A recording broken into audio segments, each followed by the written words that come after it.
Hi, we're on the Midom user profile page, and I'm going to show you how to use the Midom editor and the AI agents that are available within that editor.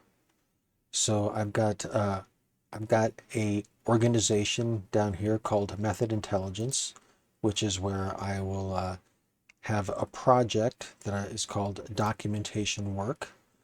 And in this project, I've got a couple different documents that I'm working on, and I'll use the new project memo button to open a blank memo.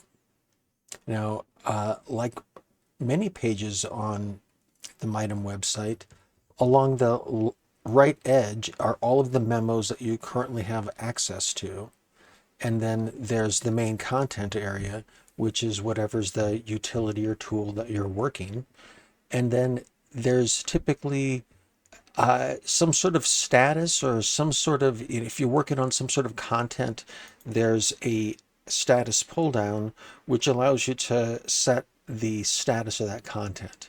When it's published, then it's available to other people other than you. When it's unpublished, it's only available to you.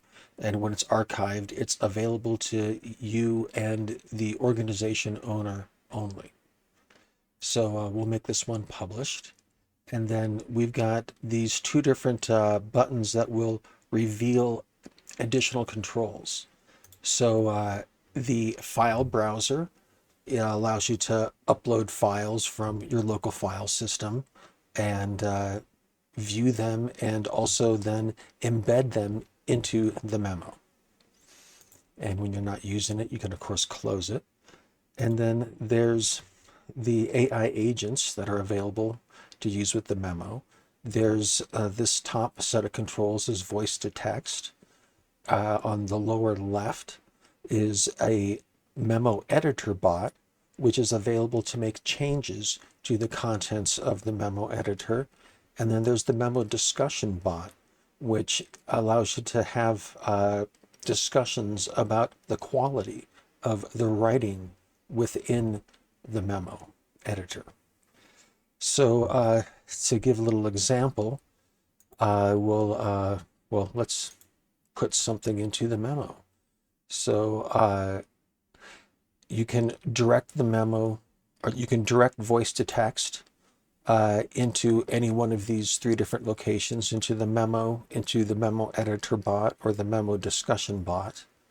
And those would be these green editor fields, as well as the memo itself will go into the memo. You can either overwrite or append into the text of the existing memo. At this point, we want to overwrite, and you can either auto delete when you use the voice audio, your own voice audio, or not. And in some cases, you want to save the voice audio, like when someone is giving a deposition. You want to hold on to that voice audio. So, but in this case, we're going to have it auto delete, and may as well just get it recording. So at this point, what I'm saying is being captured by one of my microphones, and it will continue to record until I hit this button down here. And then upon hitting that, we will get it transcribed to text, and it will appear in the output specified by that control. So let's check it out.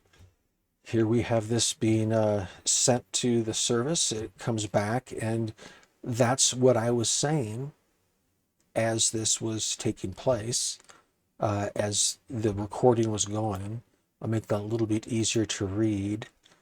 We'll go for Tacoma 18. That's easier to read, I hope. Okay, so now at this point, we have this text. And let's explain the differences between these two editors.